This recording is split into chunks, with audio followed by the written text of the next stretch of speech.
नमस्कार।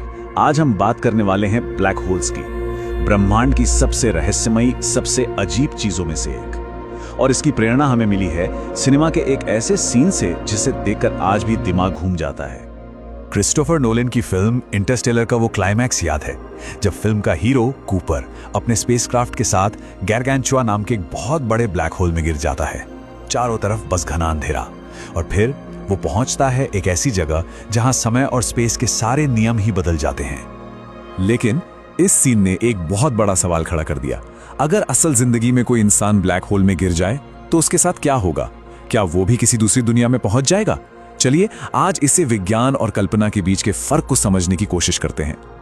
ठीक है, तो ब्लैक होल्स को समझने के लिए हमें थोड़ा पीछे जाना होगा, महान वैज्ञानिक एल्बर्ट आइंस्टाइन के पास, क्योंकि उन्होंने ही हमें गुरुत्वाकर्षण, समय और स्पेस को देखने का एक बिल्कुल नया नजरिया दिया था। तो 1905 में आइंस्टीन ने अपनी स्पेशल थियरी ऑफ रिलेटिविटी दी। अब आसान भाषा में इसका मतलब यह है कि कोई चीज जितनी तेज चलेगी उसके लिए वक्त उतना ही धीरे गुजरेगा। मतलब स्पीड से टाइम धीमा हो जाता है।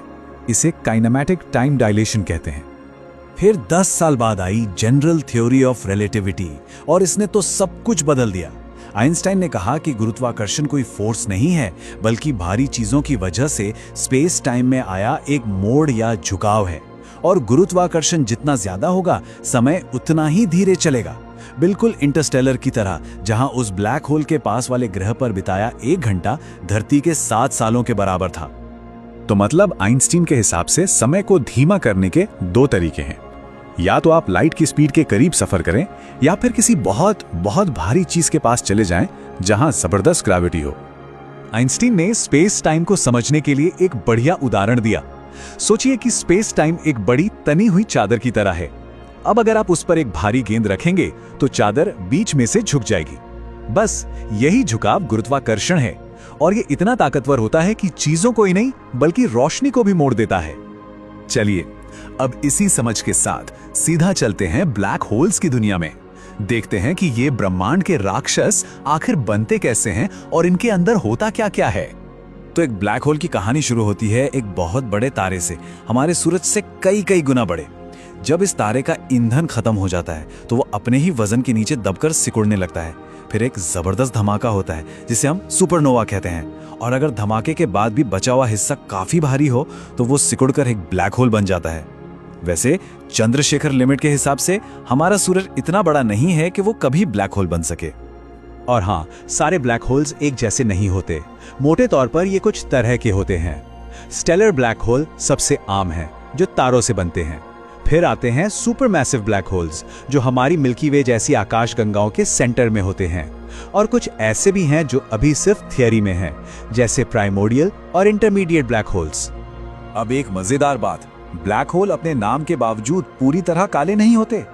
उनके चारों तरफ गैस, धूल और तारों के मलबे की एक बहुत तेज घूमती हुई डिस्क होती है, जिसे एक्रीशन डिस्क कहते हैं। ये इतनी गर्म हो जाती है, मतलब लाखों डिग्री सेल्सियस तक, कि इससे एक्सरे निकलने लगती हैं और ये चमकती है।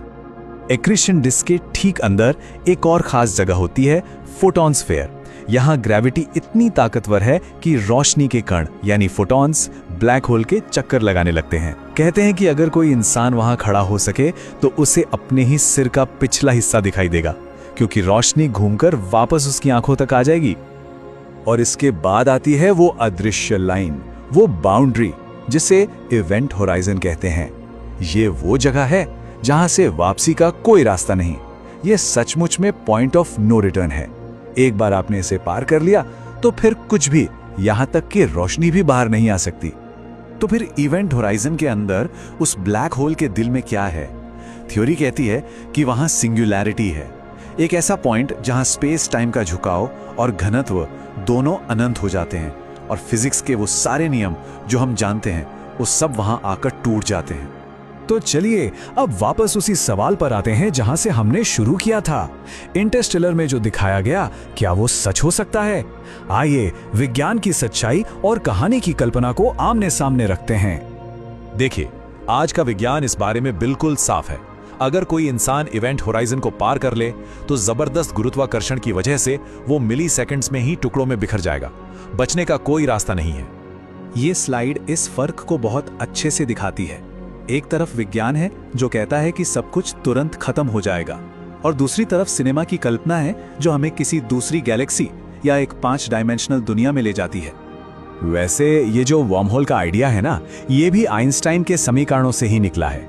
ये स्पेस टाइम में एक तरह की सुरंग की तरह है जो ब्रह्मांड में लंबी दूरियों के लिए एक शॉर्टकट हो सकता है। कुछ थियरीज तो ये भी कहती हैं कि ये ब्लैक होल से जुड़े हो सकते हैं, लेकिन अब तक इसका कोई सबूत नहीं मिला है। तो कुल मिलाकर हम एक ऐसी जगह पर खड़े हैं जहां हमारा ज्ञान खत्म होता है और हमारी कल्पना की उड़ान शुरू होती है।